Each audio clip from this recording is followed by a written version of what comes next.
All of you.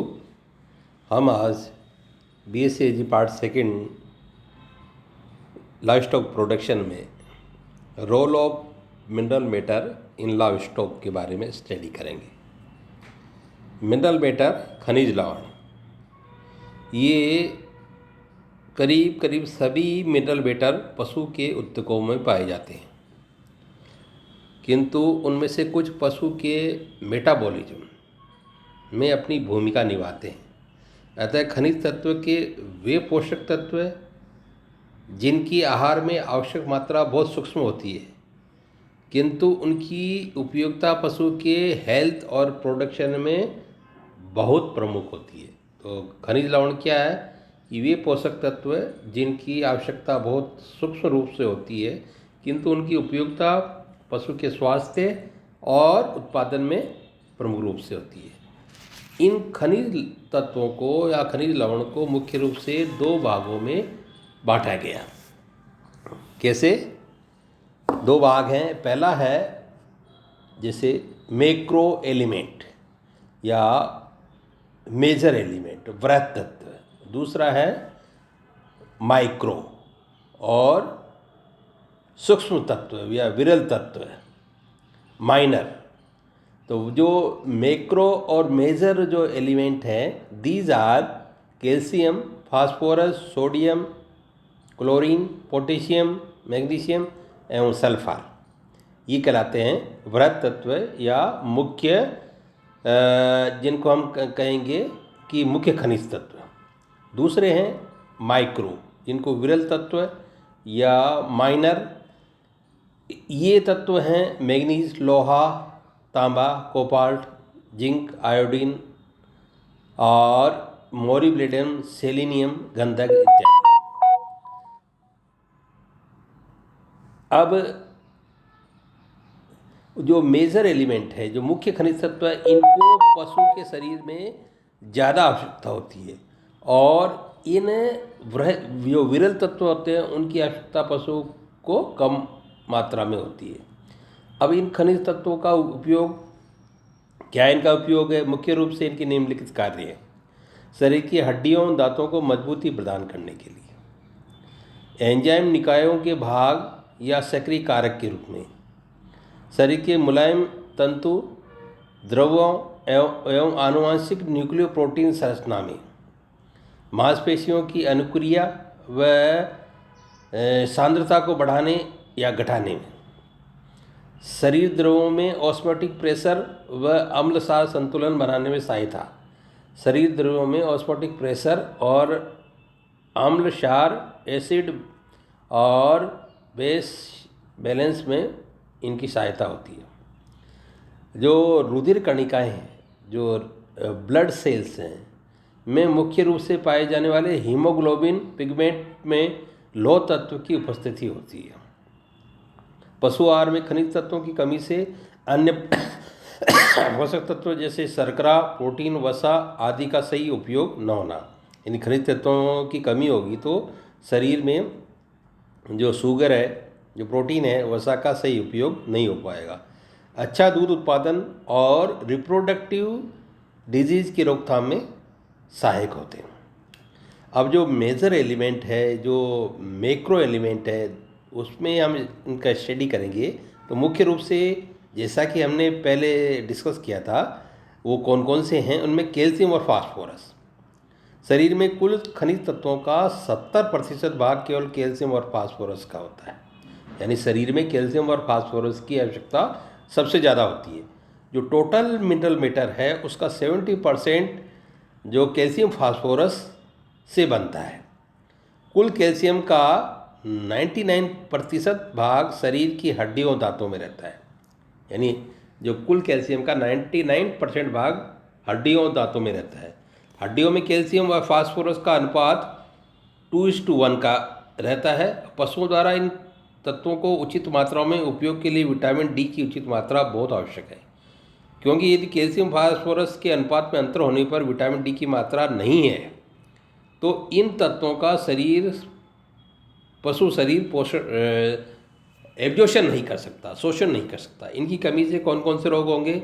इन तत्वों के कमी से जो न्यूबॉर्न है उनमें रिकेट्स, और जिससे हड्डियों का विकास रुक जाता है। और अधिक उम्र वाले पशुओं में इनकी कमी से ओस्टोमेलिशिया या ओस्टोपाइरोसिस नामक रोग होता है, जिससे हड्डियों में छेद आदि हो जाते हैं। और गाय भैंसों के शुष्क काल में और ब्याने के समय कैल्शियम की कमी कई बार मिल्क फीवर नामक रोग हो सकता है।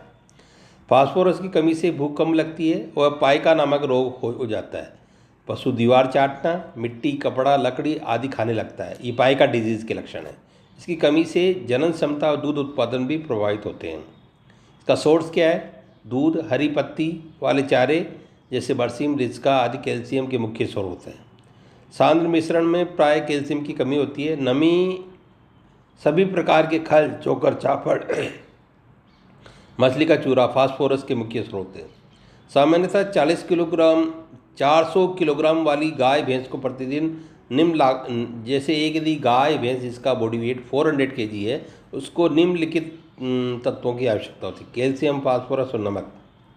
शरीर के रखाव के लिए कैल्शियम 18 ग्राम, फास्फोरस 14 ग्राम, नमक 8 से 10 ग्राम। प्रति लीटर दूध उत्पादन के लिए कैल्शियम 28 ग्राम और नमक 20 ग्राम, फास्फोरस 20 ग्राम, और ये नमक 1.4 से 1.8।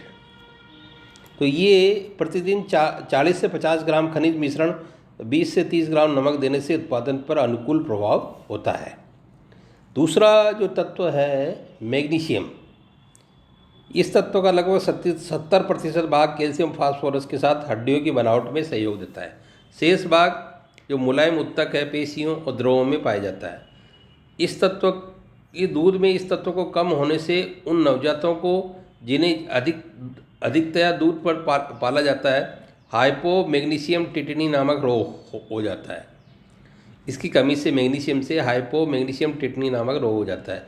एवं गायों में बसंत ऋतु के बाद जब हरी घास पर चढ़ने भेजा जाता है तो उनमें कंपन, कमजोरी, चक्कर आना आदि लक्षणों के साथ टिटेनी नामक रोग हो जाता है। मैग्नीशियम की कमी से टिटेनी नामक रोग हो जाता है। इसका स्रोत क्या है? भूसा, खल इत्यादि, और वह ज़्यादातर पशुहार में मैग्नीशियम पाया जाता है, जो इसका मुख्य सोर्स है। नेक्स्ट जो इसमें तत्व है मेजर तत्वों में सोडियम एवं क्लोरीन। इन तत्वों का अधिकांश भाग शरीर के द्रवों व मुलायम उत्तकों में अम्ल क्षार संतुलन व ऑस्मोटिक प्रेशर रेगुलेशन में सहायता करता है। इन तत्व जैसे ये मुख्य रूप से सोडियम, क्लोरीन शरीर के द्रवों और मुलायम उत्तकों में अम्ल क्षार संतुलन, ऑस्मोटिक प्रेशर रेगुलेशन में सहायता करता है।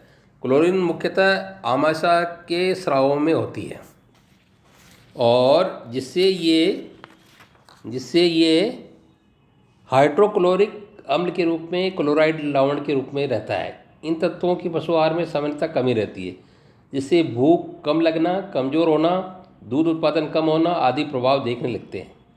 पशु आहार में इनकी कमी साधारणतः नमक खिलाकर पूरी कर सकते हैं। नेक्स्ट है इसमें पोटेशियम। ये ऑस्मोटिक प्रेशर एवं अम्ल क्षार संतुलन के लिए आवश्यक होता है। इसकी मुख्य भूमिका तंत्रिका तंत्र, हृदय धड़कन और पेशी उत्तेजना में मुख्य रूप से रहती है। आमतौर पर ये सभी खाद्य पदार्थों में व्यापक रूप से उपस्थित होता है, अतः इसकी कमी के लक्षण आमतौर पर देखने में नहीं आते। ये पोटेशियम सभी खाद्य पदार्थों में पाया जाता है और इसकी कमी आमतौर से देखने को नहीं मिलती। अब विरल तत्व जो कि सूक्ष्म तत्व है, इसमें लोहा, अधिकांश रूप से लोहा प्रोटीन के साथ यौगिक रूप में पाया जाता है और मुख्यतः हीमोग्लोबिन है, जिसमें लोहा एक घटक के रूप में पाया जाता है। इस तत्व की कमी से एनीमिया नामक रोग हो जाता है और पशु की बढ़वार कम हो जाती है और रोग प्रतिरोधक क्षमता कम हो जाती है। सुअरों में इसकी कमी से पीलेट एनीमिया नामक रोग हो जाता है। इसके स्रोत हरे चारों में ये प्रचुर मात्रा में पाया जाता है। नेक्स्ट है आयोडीन। ये आयोडीन इस तत्व की सूक्ष्म मात्रा में अगर पशु को नहीं दी जाए तो विभिन्न प्रकार की बीमारियां हो सकती है आयोडीन की कमी से। इस तत्व का मुख्य भाग थायराइड नामक ग्रंथि, थायरोक्सिन नामक हार्मोन के घटक के रूप में उपस्थित होता है। इस तत्व की कमी से गोइटर नामक रोग हो जाता है, जिससे थायराइड ग्रंथि का आकार बढ़ जाता है। और गर्भावस्था के दौरान इस तत्व की आहार में कमी होने से बच्चे के शरीर पर बाल व ऊन की कमी होती है और वह कमज़ोर बच्चे पैदा होते हैं। सामान्य वृद्धि उत्पादन व उपापचय के लिए पशुओं को आवश्यक मात्रा में आयोडीन उपलब्ध होनी चाहिए। कुछ खाद्य पदार्थ जैसे पत्ता गोभी, सरसों आदि में गाइट्रोजन्स की मात्रा अधिक होती है। ये पदार्थ आयोडीन द्वारा थायरोक्सिन हार्मोन बनने में रुकावट पैदा करते हैं और आयोडीन की कमी के लक्षण पैदा करते हैं। अब नेक्स्ट है कॉपर। ये तत्व पशुओं में सामान्य उत्पादन व प्रजनन के लिए आवश्यक है। कॉपर का एक तो कॉमन प्रोडक्शन और रिप्रोडक्शन के लिए, प्रजनन के लिए आवश्यक है। खून में हीमोग्लोबिन बनाने के लिए लोहे के साथ इस तत्व का होना आवश्यक है। ये विभिन्न प्रकार के एंजाइमों के निर्माण में भी सहायक होता है। ये तत्व शरीर में बालों, फर तथा ऊन को रंग देने के लिए आवश्यक है। इसकी कमी से एक विशेष प्रकार की हाइपोक्रोमिक मैक्रोसाइटिक एनीमिया नामक रोग हो जाता है। मेमनों में इसकी कमी से स्वबेक या एंजुटिक एटेक्सिया नामक रोग हो जाता है, जिससे आंशिक लकवा हो जाता है। ये तत्व लगभग सभी खाद्य पदार्थों में उचित मात्रा में विद्यमान रहता है, किंतु दूध में ये तत्व बहुत ही कम मात्रा में होता है, तांबा। और नेक्स्ट है कोबाल्ट। ये कोबाल्ट रोमनदारी पशुओं में कोबाल्ट विटामिन B12 की संरचना में विद्यमान होता है। अतः इस तत्व की कमी से रूमेन में जीवाणु समुचित मात्रा में विटामिन B12 नहीं बना पाता। पशु विटामिन B12 की कमी से पीड़ित हो जाता है। इसकी कमी से पशु कमज़ोर और उदासीन हो जाते हैं और बढ़वार रुक जाती है।